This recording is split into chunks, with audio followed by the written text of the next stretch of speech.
Тут на 3-4 минуты задержались, потому что перед этим была очень интересная секция, которая задала, значит, темп нашей дискуссии и затронула те вопросы, которые мы сегодня продолжим обсуждать.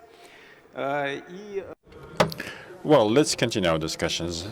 It is a pleasure for me to invite all the speakers here to take their places on stage. It is a special pleasure for me to introduce all the speakers. Deputy Minister of Transport Dmitry Boyko. We will have him online. Do we have sound? Do we have the picture? Not yet. All right. So let's wait for the picture to be made. Now, let me introduce Dmitry Semizorov, CEO of Uraltransmash, joint stock company. Mikhail Boyko, Deputy CEO for marketing of Sinara-Transport machines. Yelena Yaremchuk, Head of Department for Development of Marketing of Uskatava car building plant. And Andrei Fedorov, first Deputy CEO of Mavista region.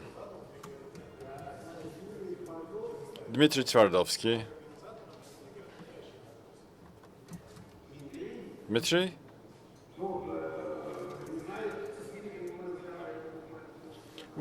I spoke with Dmitry just only 30 minutes ago, so I hope he will come here any minute now.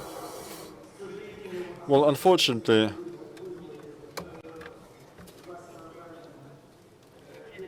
Felix Vinokour has been invited to the legislative body today. We expected him, we wanted him to speak here.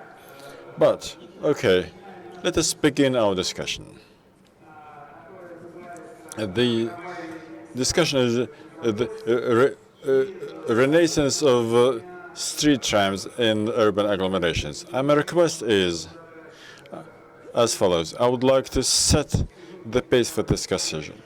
This is no secret that we had very interesting periods between the 1990s and then the noughts when we did things like, for instance, we dismantled tram lines in many cities on central streets. We now see the consequences.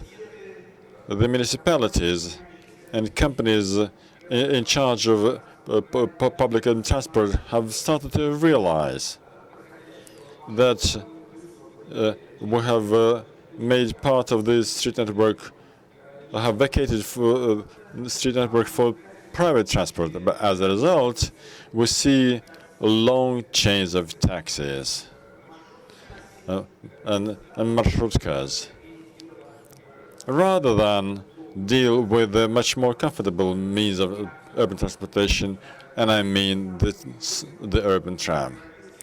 If we look at European cities, we see that there are trams in many of them. Let us remember Geneva, for instance. The impression that when you go from a low platform to a low floor tram, the impression you get is that you cross the street. There's no barrier at all between the public transport and the urban environment. Another point that I would like to focus on is that in the past 1 or 2 years, for the first time in the post-Soviet history, the Minister of Russian Transport started to focus very seriously on the urban public transport. Before that, public urban transport existed as a task for the municipality, for the city administration, but the federal government did not take it into account as something that requires control, requires funding out of the federal budget. Now the situation has changed. Even more so, discussion of the new transport strategy is underway right now. This strategy is being developed at the Ministry of Russian Transport. This strategy focuses quite significantly on the development of transport. In addition, I would like to touch upon one more topic. It wasn't on the agenda, but I would like to use my office to say the following. In the past year, we have seen this question asked in many Russian regions. We need to develop urban electric trains. Quite often, it's an excellent solution, but not everywhere do cities have a well-developed network of railway routes. And not always can you, within one city, one urban agglomeration, create a decent network of routes that would serve the passenger route, a passenger route that would be able to pay back on the investments in the development of the railway infrastructure. So the question you get here is whether you can develop the tram train. It's about a bit futuristic now, but we have here representatives of companies that can produce this rolling stock on Russia. So I would like to try and ask them whether they believe this is a serious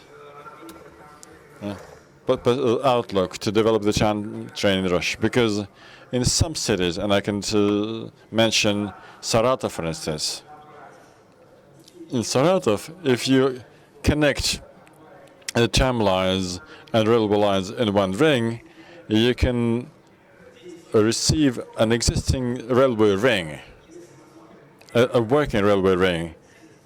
If we look at the tram network or the railway network, it does not exist. And without this, there's no passenger flow.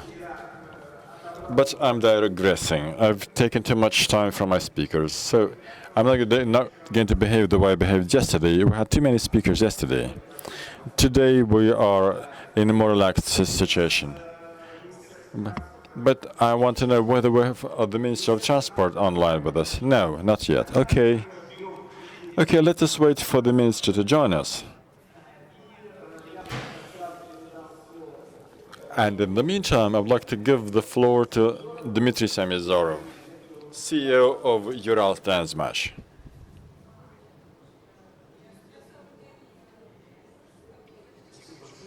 Thank you very much.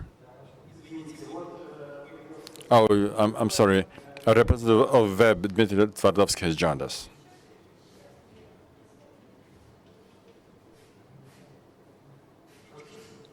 Can you hear me? Thank you. Colleagues, the tram has turned more than 120 years in the Russian Federation. As the latest one last week, we celebrated 800 years of the foundation of the city of Nizhny Novgorod. This was one of the first cities to launch a full-scale electric tram connection in the 19th century. So, what is the tram today in an urban agglomeration? And what can it be? Well, first of all, a tram as an electric means of transportation is today the quickest means of moving people from A to B. In addition, its look determines the look of the city in many aspects.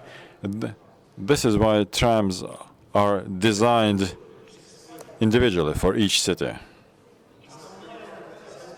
Now, the main task of tram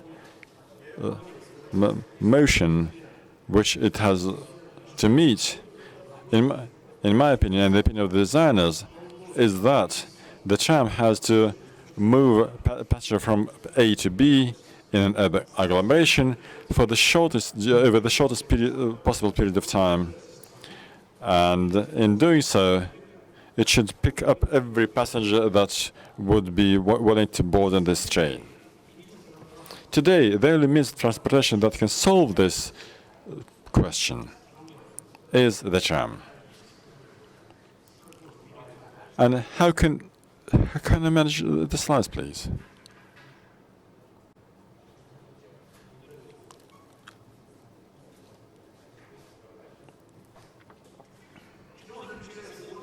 So what are the main advantages of tram trains versus other means of urban transportation? Well, first of all, it has a greater passenger capacity. One section tram can accommodate up to 150 passengers. High safety of transportation. We're talking here about dedicated lines.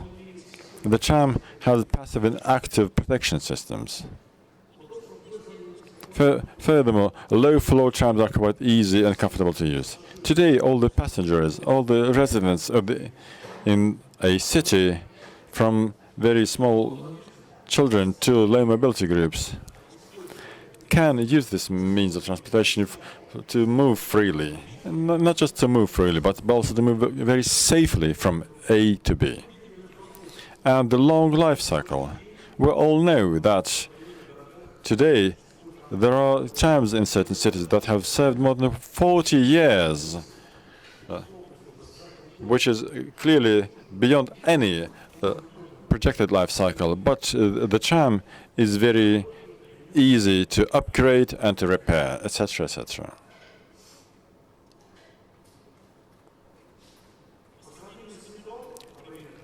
If we compare this to the metro, it doesn't take many investments in the infrastructure. The speed of the tram can reach 90 kilometers on certain sections, certain stretches.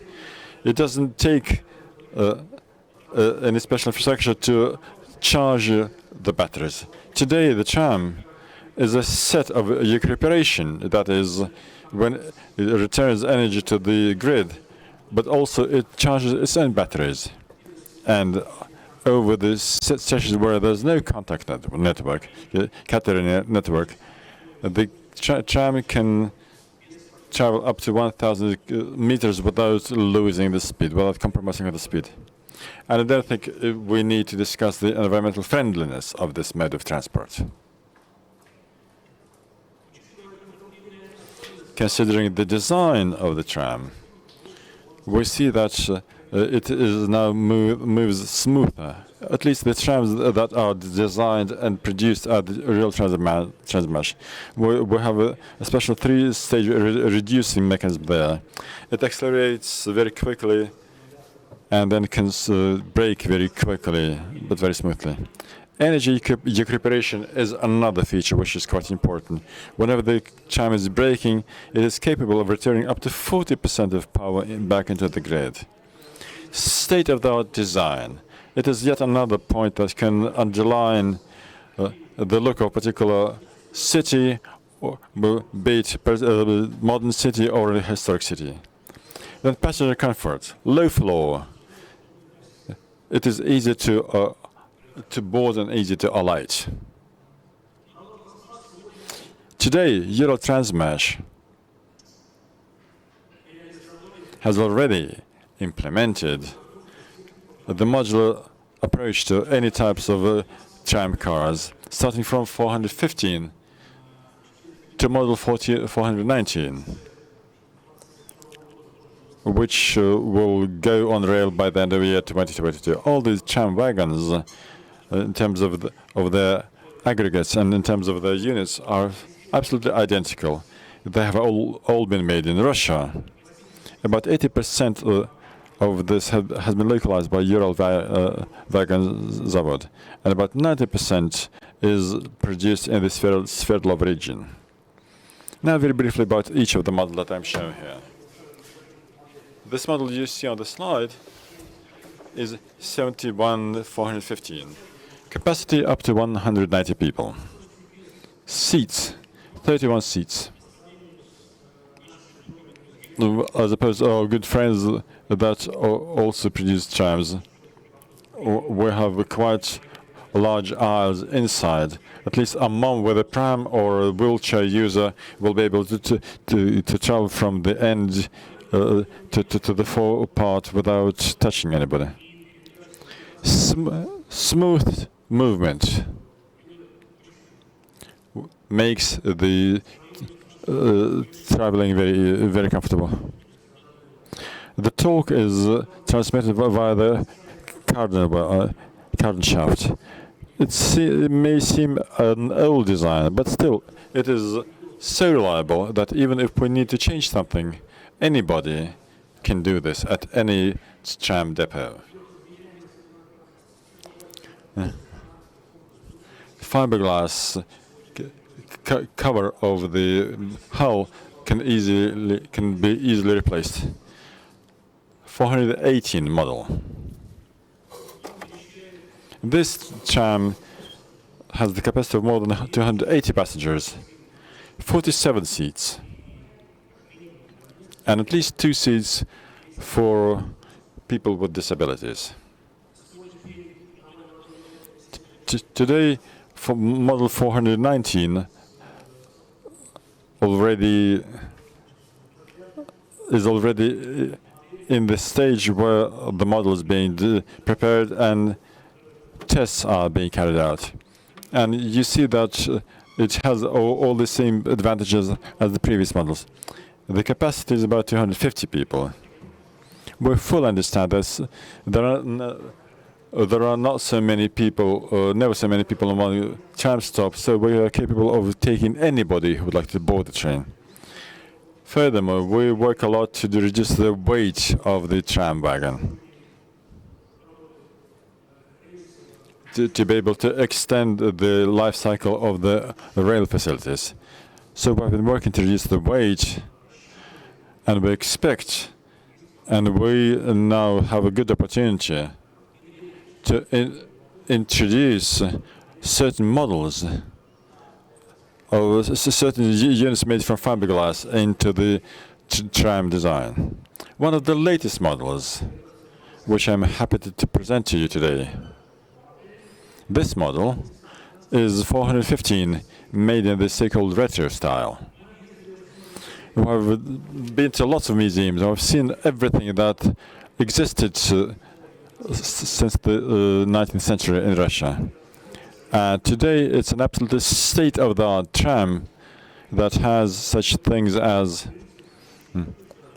Wi-Fi hotpoints, charging points for modern-day gadgets, multimedia systems, safety systems, driver surveillance systems. It's all there.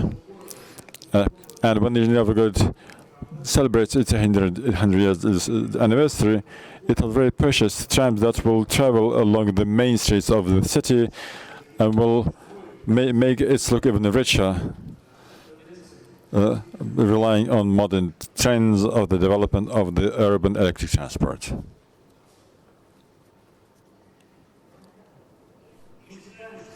We believe that today the tram deserves its place in the urban infrastructure, and the tram has to be developed.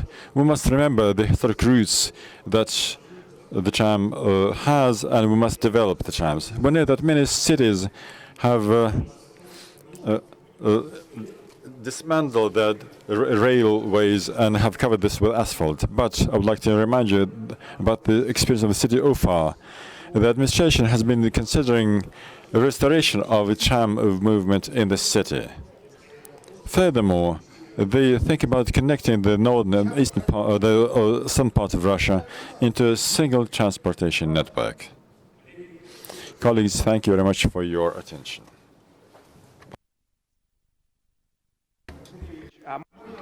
Dmitry Yurievich, may I ask you a question? Your view on rolling stock, as your representative for rolling stock producers, how realistic is this? And further, normative, the framework of regulation for tram train.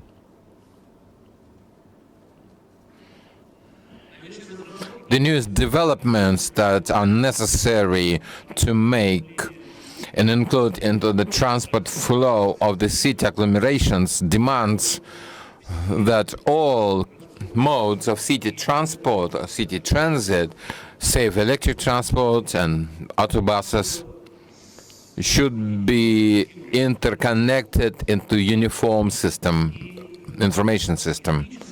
And technically, in fact, today, in my view, it seems that the electric transit system, trolleybuses, trams, they today at maximum respond to the modern requirements.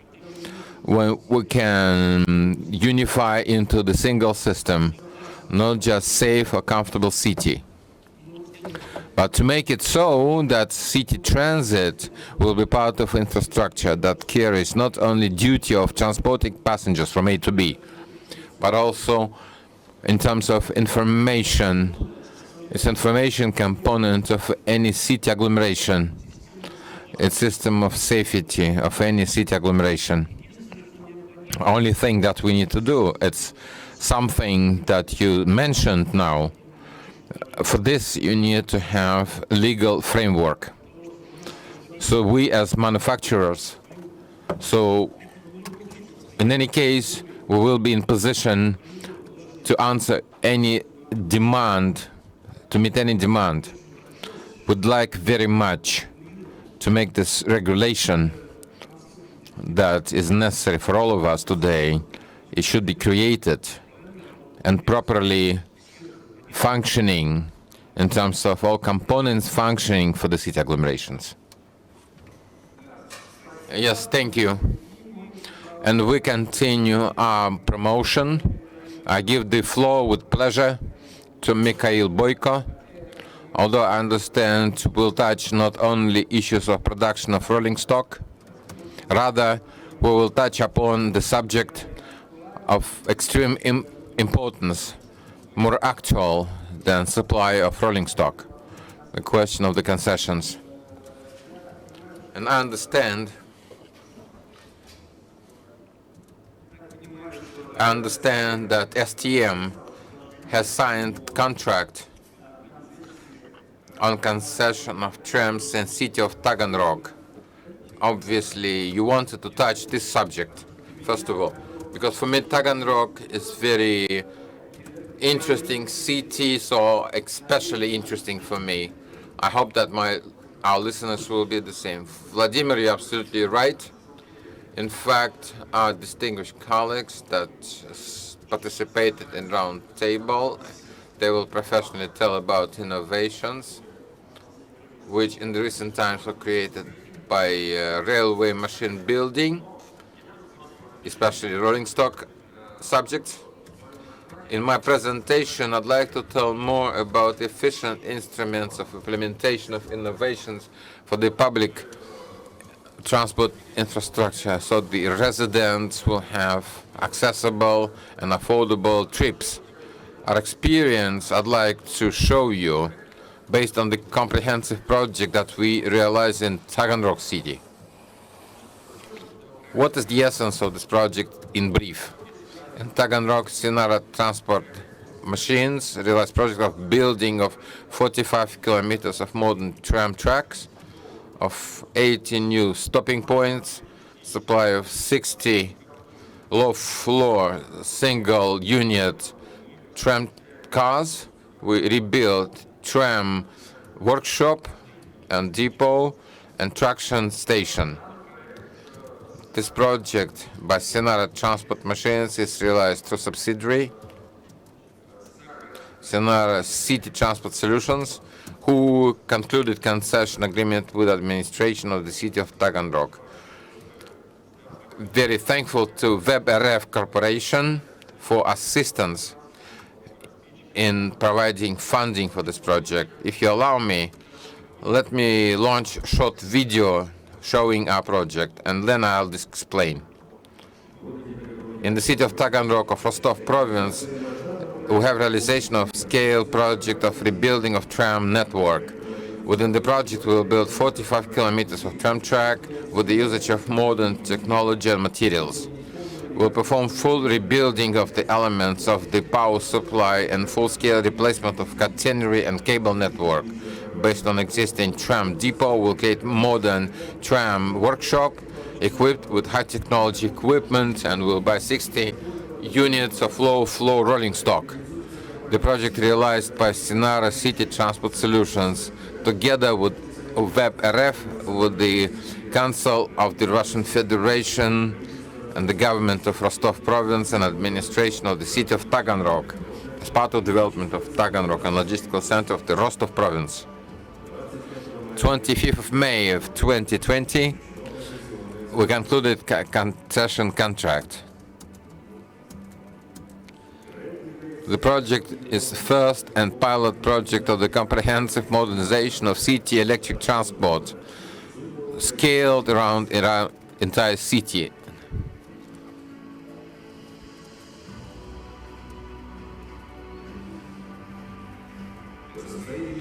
As of 1st of June 2021, developed and confirmed the urban development program.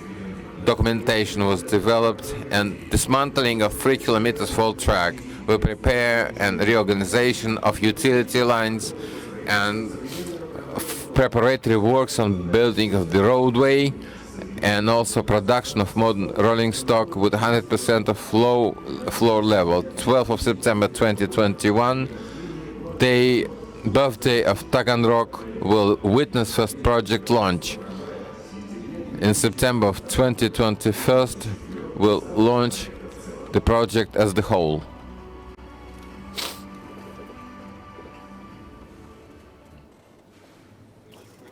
Thank you very much. The project is evolving according to the schedule. From the moment of creation of this video, important thing happened. First batch of tram cars supplied. In September, we'll launch first new route in Taganrog, and fully investment part of the project will be realized during year, and by September of 2022, investment part will be completed, and the residents of the city will have different railway rolling stock. It's important that creation of the transport service of the next generation quality level will attract additional passenger flow. Going back to the voting that took place at previous roundtable, I would vote differently from others. We're sure that new high quality level will provide transition to new quality level of passenger rail transport. In general, we count on passenger flow in Taganrog will grow from 10 million up to 20 million passengers per year. In general, in conclusion, I'll say that Sinara-Transport machines of Rostov province is strategic region of presence, where we have a number of our assets and the assets of pipe mills that are part of our company. Realization of the project Taganrog Tram is also a very important social project, and our contribution as large and responsible business in developing of the regions where we are present for the residents of the city and the visitors of the city. In conclusion, I'd like to wish all participants of round table to study experience of Sinara-Transport machines, an opportunity to use it, and provide implementation of comprehensive project based on concession agreements. As example of PPP, we want to have more such projects in the cities of the Russian Federation, so that citizens of Russian Federation will use quality service. That's all. Yes, thank you very much. Since WebRF is present, I would say that there is certain symbolism about what you do. If people don't know the history of Taganrog city, first Peter's event took place not in St. Petersburg, they took place on Azov city coasts. The first idea of formation of Russian capital, his plans were about Taganrog. So I think if we talk about tram renaissance, which you start in Taganrog, will take the same scale that Peter's reforms. So we move on according to our agenda. I give the floor to Elena Rimchuk, shareholders company, Uсть-Katowice rail car building plant. So we go from mid-Urals to the south. Good afternoon, colleagues. Thank you for giving the floor to me. In fact, I want to say a few words about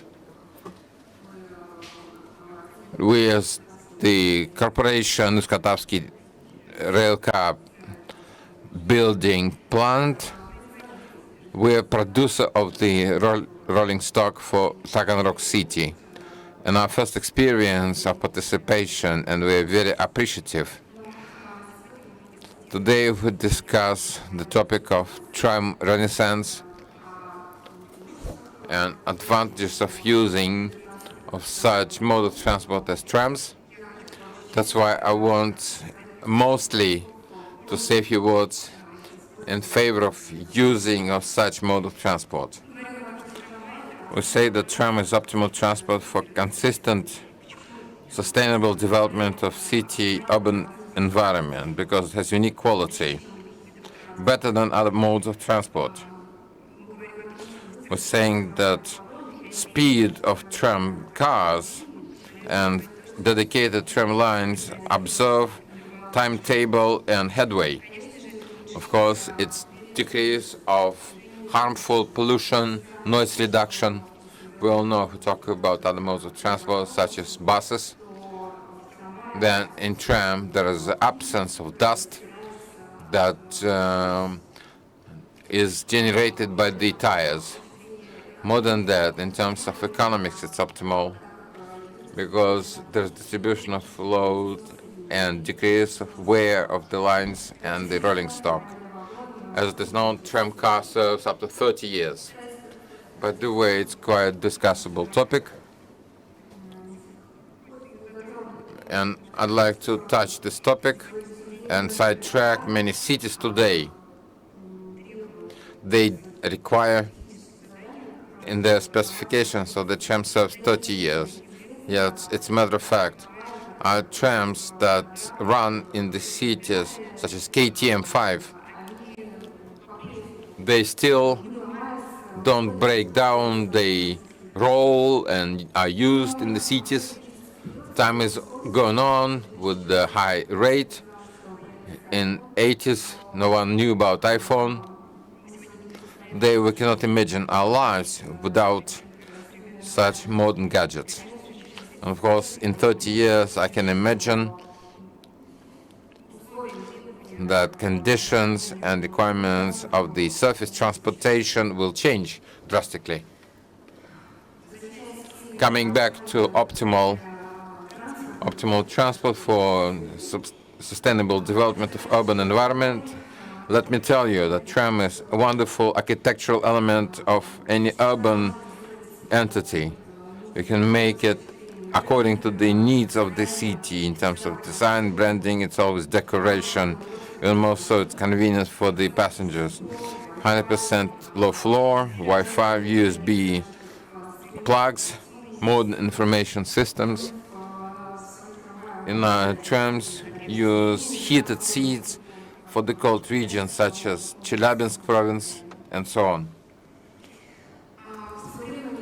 In the time past, I had a picture of known blogger, which I want to show you.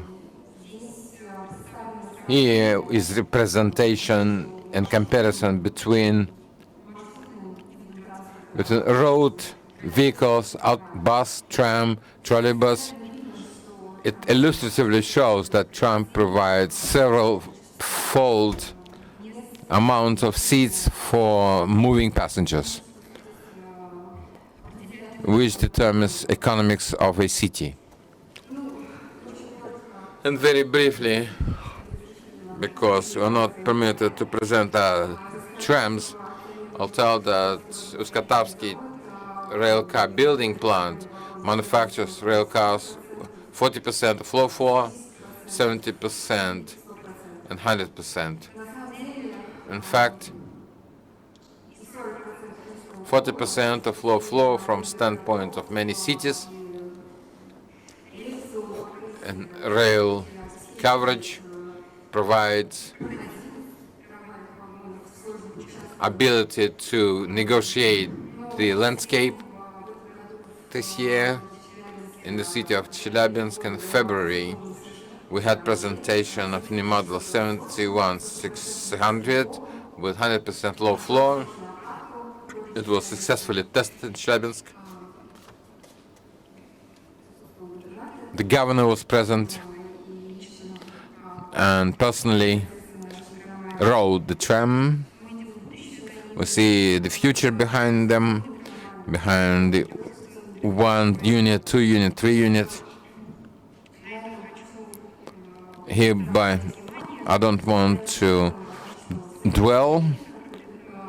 Also, I wish to say that the modern solutions made by our enterprise, again, convenient for low mobility passengers and passengers with children, spacious salon, comfortable seats with option of heating, climate control in salon. It's split air control between driver's cab and salon for passengers, usage on combustible materials.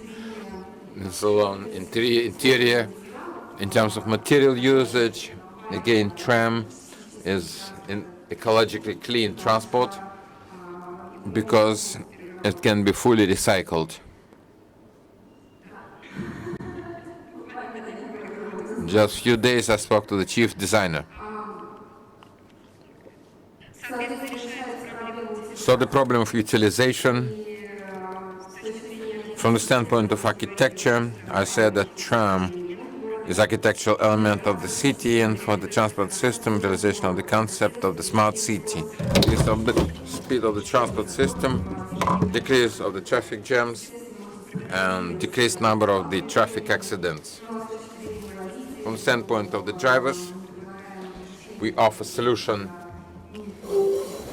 such as intellectual driver's assistance, active and passive safety. As I said earlier, we use advanced system of high quality materials. So we manufacture reliable and high quality rolling stock. Thank you for your attention. We'll be glad to collaborate.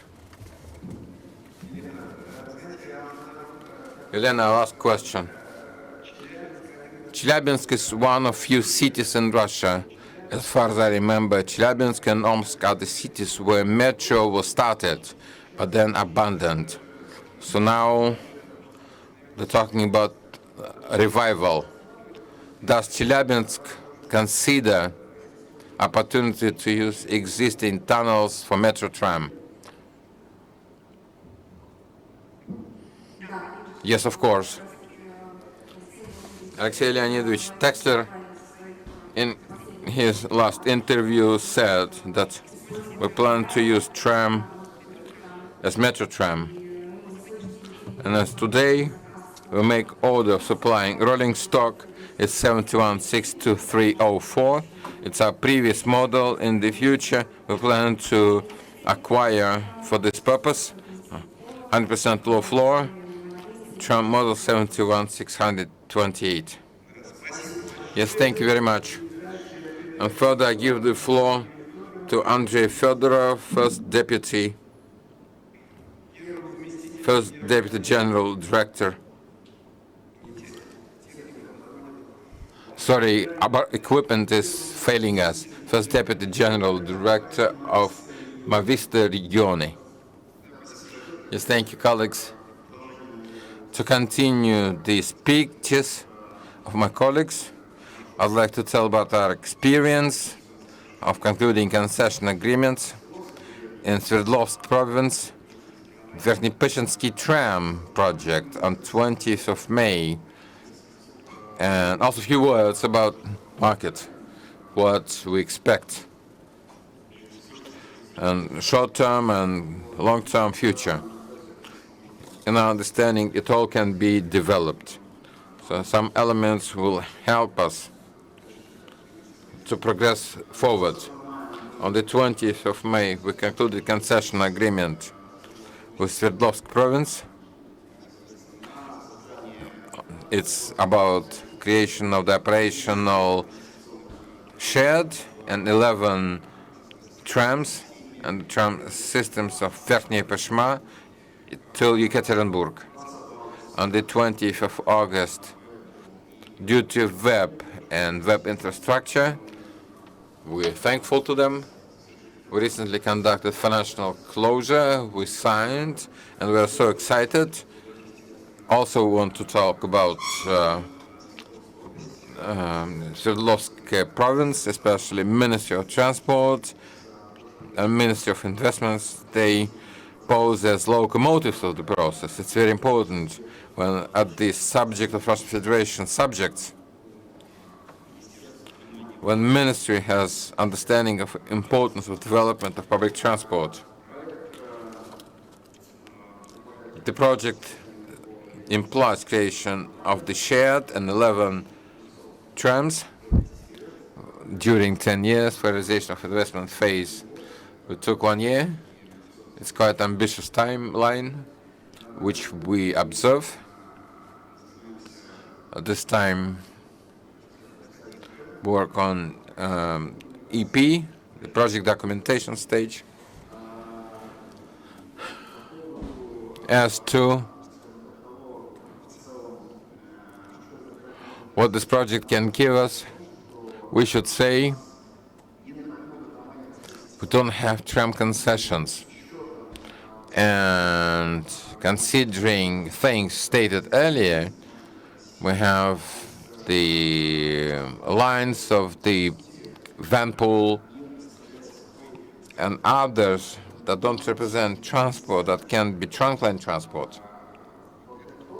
This experience of Peshma and colleagues in Rostov province can be and should be multiplied, because this is something that allows provinces to solve problems and objectives in providing population in the city here and now for simplicity purpose and pay later. This has to be understood and recognized. Regarding what we expect next, we understand that considering wear rate of the fleet, considering that we have high rate of wear and tear of infrastructure, I think people present here, our speakers and guests, they provided tight time schedule for the next several years. It makes us excited, and we perfectly realize that solution of such problems and objectives of renewal of public transport vehicles, they require participation of the Federation as the help of the regions. It's not a secret that tram is expensive, it's luxury. We speak to all manufacturers. They would not allow me to lie to you. And price, especially in case of provinces with limited budgets, is one of the most important criterion. Selection of the supply of rolling stock. Even against the backdrop of some trams can be cheaper than others, it's still very capital-intensive projects. And these capital-intensive projects, they must be supported from the standpoint of federation, with participation of federal budget or other sources of funding. This is quite important in our point of view. One more thing, one more limiting factor.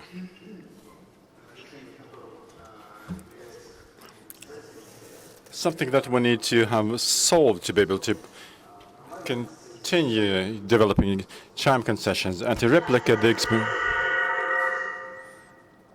experience of the Rostov region in other regions.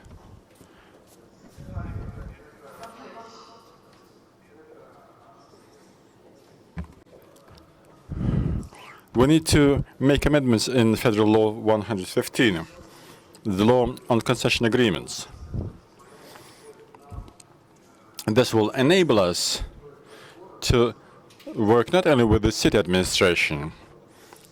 We enter in such agreements with the city administrations quite often, because it's basically the obligation of the city to provide this transportation connection, but also the regional administration, because my colleagues from the web will confirm, because basically in case of the city, we're talking about municipal-private partnership.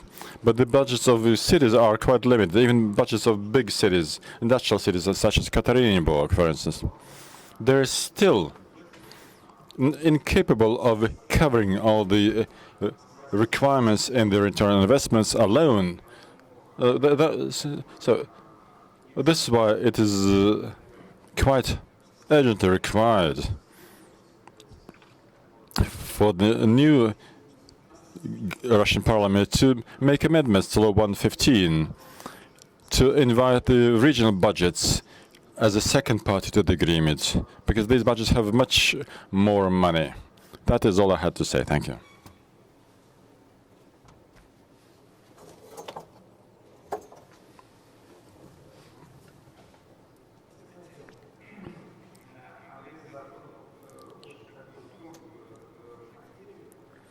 You know, Andrei has touched upon a very delicate issue, the issue of money. Now, money is has been a limiting factor that prevented from the development of railway transportation networks in cities for many years. But we'll get back to this again. But another issue that is being discussed quite widely with the Federal Minister of Finance and other ministers is, what can we do? Should we begin developing the urban railway transport, the tram, or should we develop electric buses? Oh, yes, yes. You see, you're looking at me like this now. But I'm on the interface between you on the one hand and financiers and economists on the other hand. This is why I'm telling you the way a financier looks at this. A financier looks at it as follows. The look is quite primitive. They see that you need to maintain quite a lot of items, a big railway infrastructure, a big network, and this is the topic that we're not going to touch upon so widely today, because we don't have anybody here who work with electric buses. But I still think that we will all need to explain how much the infrastructure for electric buses can cost. Unfortunately, we don't have anybody from the Department of Transportation of the city administration, but I don't think they will be happy to tell how much it takes to maintain electric bus. In particular, if you consider the conditions of operating an electric bus in Moscow, where we have a large pool of buses on one hand. On the other hand, we have a more or less European climate here. And just think about operating a bus in the city of Norilsk in the upper north. Or not even Norilsk, in Krasnoyarsk or Novosibirsk, when it's minus 35 in the wintertime. And the electric buses park will be just 15 or 20 buses, not 300 buses. So this is one of the messages that we'll have to bring across. Otherwise, people start asking questions. Why do we need to lay in these rails? Because we're facing this bright future of Hyperloop. Because people have been telling for many years that we don't need any high-speed main lines because we're going to build a Hyperloop. So people will ask questions, why do we need trams? Well, we're going to face the bright future very soon, and we'll have electric buses. Now, let's get back to it at the end of this session. We will have time for discussions then. And now I'd like to give the floor to Dmitry Twardovsky, first deputy of the CEO of InfraWeb.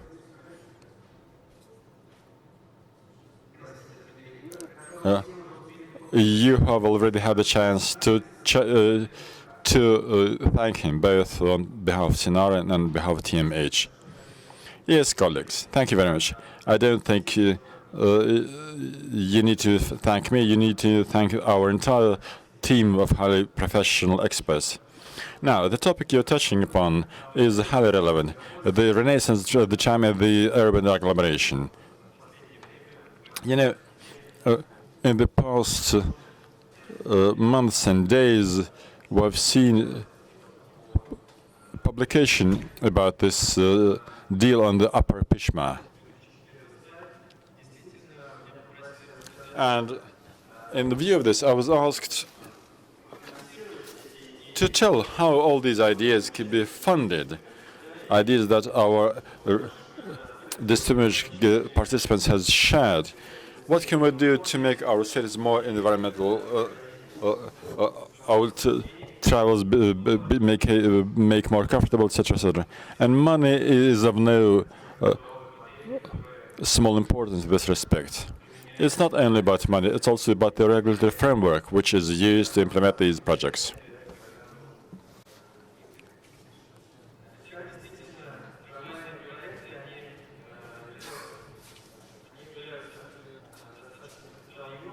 So, tram projects are quite capital intensive.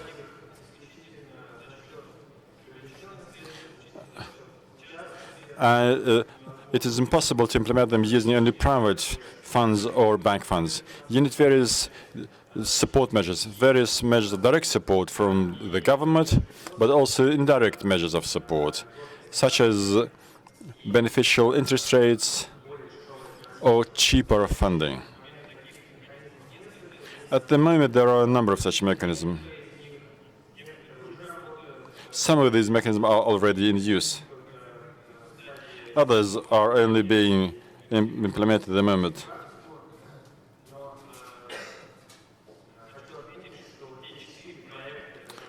But the 4 projects which are being implemented with respect to the concession and non-budget investments, all they use various support measures. It is too early to talk about any unified mechanism.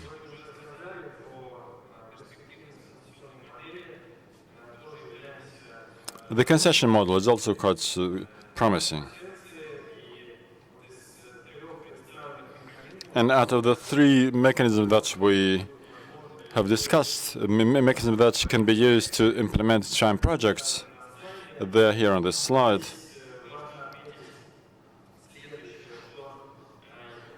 Now, the concept of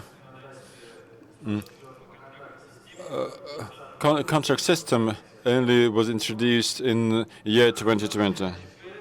The PPP Law 224 on municipal PPP appeared only in 2015.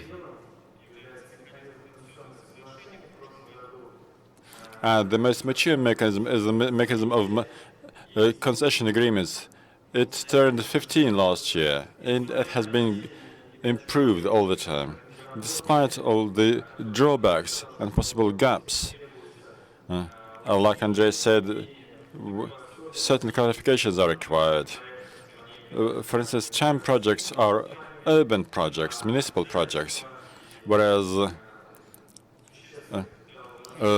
the liabilities and the capital investments are too big for an urban administration, for state administration to undertake.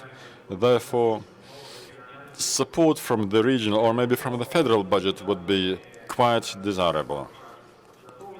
So these amendments have already been prepared, and the Ministry of Transport has been closely involved in preparing them, and so have been the legislators.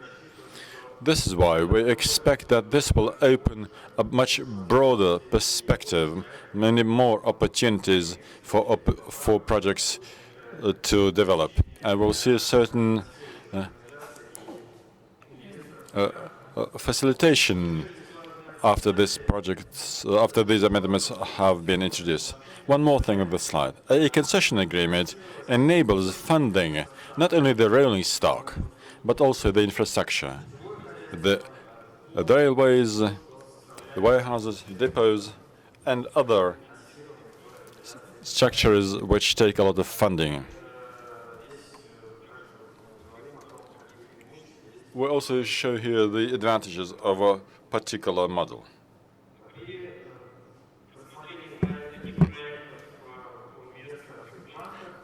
When investors and banks consider such projects, the operator's own funds also play an important role. So far, we have only 4 projects underway. But we have here 2 partners that have signed these agreements on the latest projects. The other 2 projects are projects located in St. Petersburg. So we see this relay from St. Petersburg to Taganrog via Upper Pishma. So clearly, if there is a qualified partner that is capable of bringing 10, 15, or better 25% of funding into the project, makes the project more attractive for a bank that funds such a project to a greater extent, clearly, because the bank provides up to 85% of funding. And one more thing, clearly, you need experienced teams on the part of all the parties to the agreement. One more thing I would like to point out, that when banks consider these projects, they focus a lot on how well the documents have been prepared. If there are estimate documentations, what about the rolling stock? Are there any preliminary agreements with the suppliers? What would be the conditions of such supplies? So all the preliminary agreements make a project also more attractive for a bank. The risks. Well, a significant part of assessment of a project is about describing the risks properly. The better this analysis is carried out, the easier and the quicker will it take to raise funding for the project. It is important to note here that the service of providing tram transportation for the passenger is a social service. This is why the tariff is always based on social aspects. It is not a commercial tariff. This is why it is quite socially sensitive and is prone to fluctuations. It is exposed to overall influence, political influence on the network. What I'm saying that the tram cannot be considered as an individual project. No, it should always be integrated in the system of public transport in the city.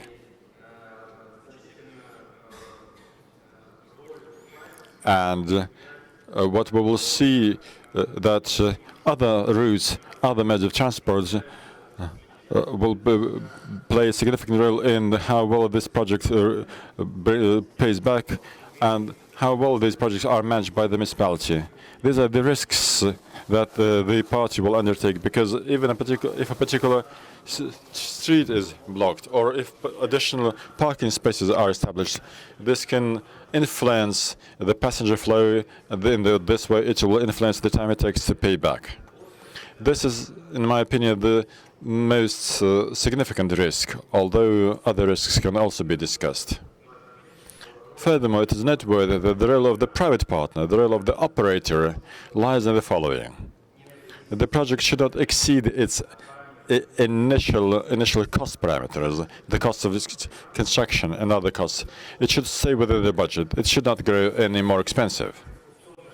And the operational expenses should also be quite modest. They should not exceed the financial model, or should be reduced if possible to increase the revenue.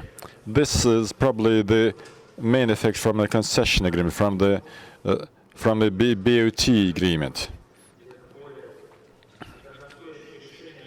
So maybe a particular solution that looks more expensive at the initial stage can prove to be help the project be operated at better costs and thus reduce the time it takes to pay back. Now, these are the 4 projects which I mentioned, which are now being implemented in Russia based on this concession principle. Two of them are in St. Pete, one in Taganrog, and one in Upper Pishma. We, as a team of professionals in the area of concession agreements, are very glad that we have been able to participate in tram-related projects. We have projects on our portfolio which are related to railway, motorways, industrial projects, area development projects, but the tram is probably an outstanding project on our list. Thank you very much.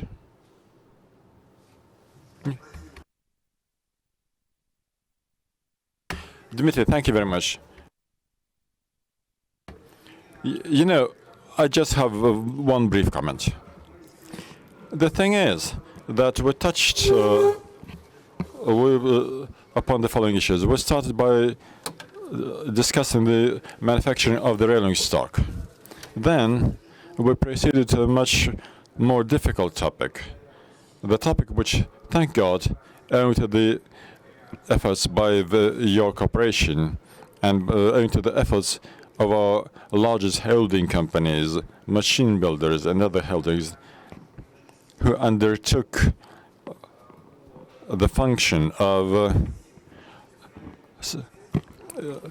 strike concession deals on construction. As a result, we can see now the first projects that are being implemented in Russia. But what should underlie this all is modeling, because without modeling, with passenger flows, without drafting good quality documents, I underline good quality, because planning documents in municipalities come in different qualities. They can provide for totally different budgets. There are regions where planning documents were drafted for 1.5 million rubles, and there are documents that have been drafted for 60 to 80 million rubles. Now the question is about composition. When we begin a construction project, or when we begin implementing a concession agreement with the tram project, we should understand whether there will be a passenger flow, because a mistake with the passenger flow can be equal to an error in land survey before you build a building. The building will collapse if it is built on the wrong soil. Unfortunately, I cannot see Kirill Yankov here. He's an expert who understands this very well. But I see Yevgeny Alexeyev. Yevgeny, could you please comment very briefly on the transport planning which is used as a basis for our planning? Can you ask for the microphone?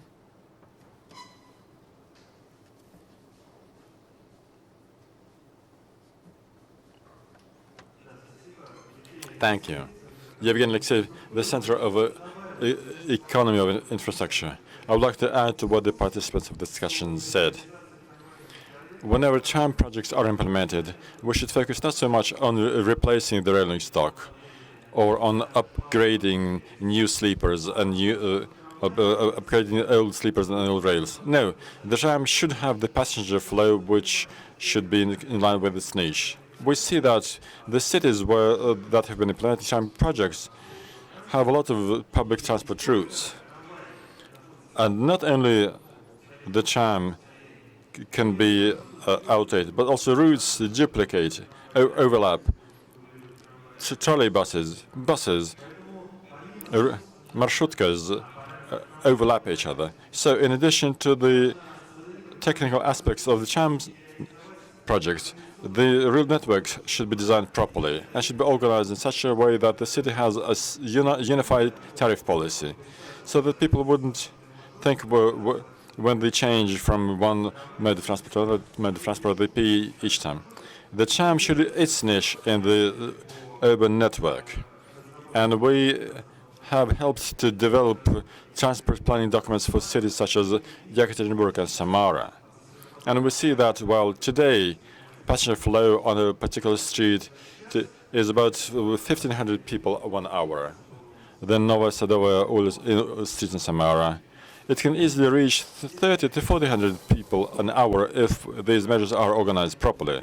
So it is important to focus on simulation of the transport network, and projects for the development of the tram network should be considered together with the other aspects of the passenger network in the city.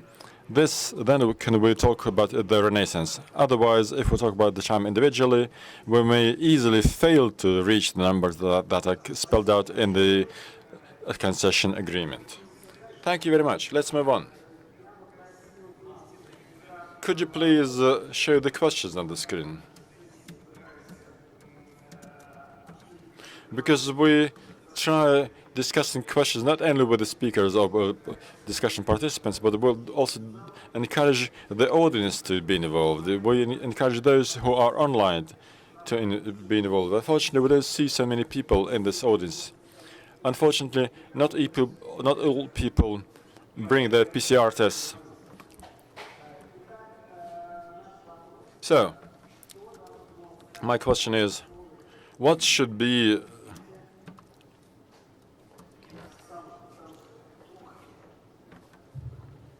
what should we use as the basis for developing environmental friendly urban transport in big cities in the next 20 years? Should it be the tram or the electric bus?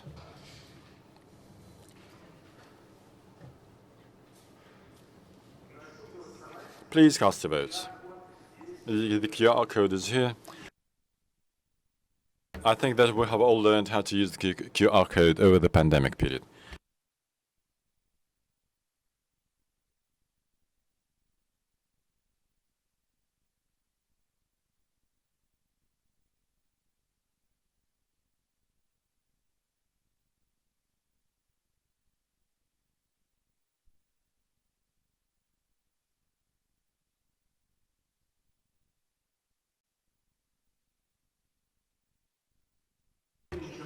Yeah, well, let you think for another 30 minutes. I'll switch on the timer, and we'll summarize the results in 30 seconds.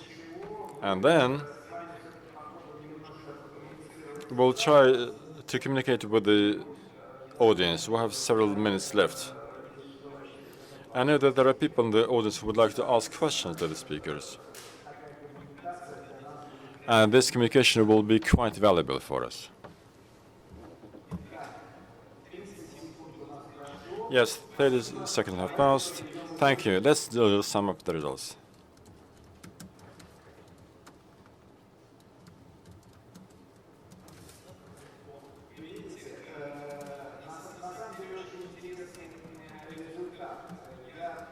The result is quite interesting.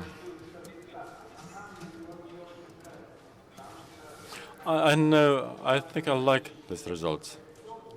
Yeah. Because when I was speaking against the electric bus in the short term, I wasn't trying to say that we don't need the electric bus as the means of public transport. But like any other mode of transport, as technologies develop, as we do transition from one area to another area, each public transport mode should take its niche. If you ask me how I see the situation 20 years down the road and what will be the backbone of urban transport, the tram or the electric bus, I would not be able to answer this question. And the results of the voting show this very clearly. Because there are cities with different geographies, different population areas, different climatic zones, different topologies of this urban network. And in view of this, any city, any individual case will require its own solutions. But the main destination that we should strive for, it should be an environmental friendly and effective urban transport that creates as much comfort for the residents as possible and as much mobility as possible. I would also like to ask the audience, first of all, do you have any questions to the speakers?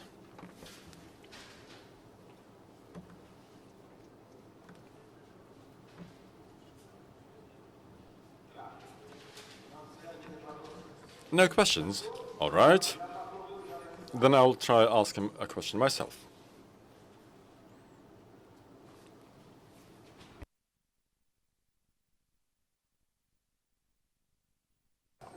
Now,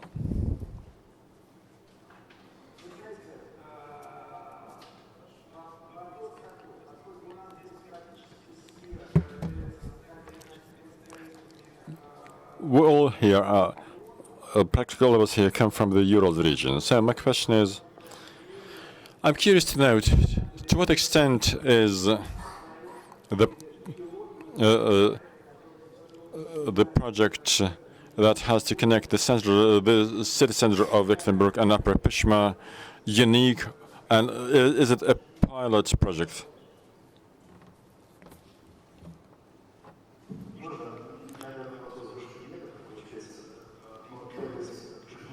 Yeah, that's right.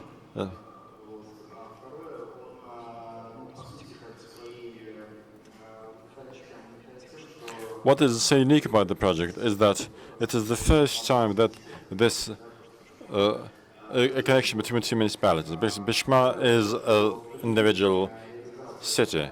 Two, as this project was implemented, we, among other things, proceeded from the idea that it would be possible to develop this northward, beyond Pishma, and to connect additional cities to this agglomeration.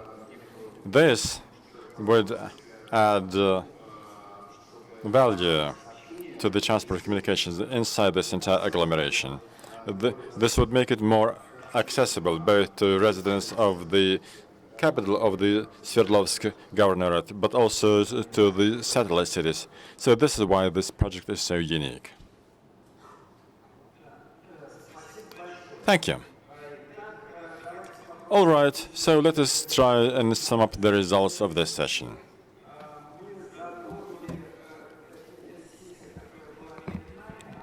This previous session touched upon a wide range of issues. It discussed questions related to the development of transport in big agglomerations. The tram is just one of the transport elements, although it is also quite versatile, because we have tram networks in Moscow, St. Petersburg, for instance. We have networks in cities such as Ekaterinburg, for instance. On the other hand, there are cities such as Kaliningrad or Pyatigorsk, where we have narrow gauge. And that reminds me, I have another quick question to the participants. Is it a problem, the fact that gauges can be different? Because we still have 425 in Rostov-on-Don, for instance. So, is it a problem for the manufacturer? With their permission, I would answer this. You know, we have designed trams for the 1520 gauge without any problems, until there appeared we had an opportunity to propose of 1,000 millimeter tram to the city of Eupatoria in Crimea. It was quite a complicated issue, because it took us a long time to make this decision. At the same time, in 2.5 months, we managed to design this tram, and to build a prototype that then underwent testing for more than 6 months in this city. We received the comments and wishes from the city. We made the changes, we have entered into the contracts, and we are now going to replace the entire transport pool of the city. Was it difficult? Yes, it was. Have we managed to cope with it? Yes, we have. And the city, the near future will show how correct were we in solving this task, and how right was it for the administration to decide to replace the entire tram pool of Eupatoria, because the youngest tram that was driving along the Eupatoria rails was more than 50 years old. I see. Well, colleagues, let us wrap up this discussion. One more time, I would like to thank our machine-building giants for all the work they do to help Russian trams resurrect. And it's not just a tram renaissance, but rather the development of urban transport networks. I would like to extend my thanks to the RF Corporation and other participants of the financial market that have been bold enough to enter this new and very difficult market. I would like to thank the designers and the non-existent representatives of the Russian Federation government that were engaged in designing and implementing the solutions that now help us to implement these tram projects. But most importantly, I can say that over these years we have done a long way. 5 years ago, we had nothing to tell about the urban rail transport. 3 years ago, all we could say, well, there was a Chizhik in St. Pete. And now we can say that we have already started to spread into other cities. This is great. This fills us with optimism. We hope that Russian cities will receive state-of-the-art and comfortable mode of transport in the future. Thank you.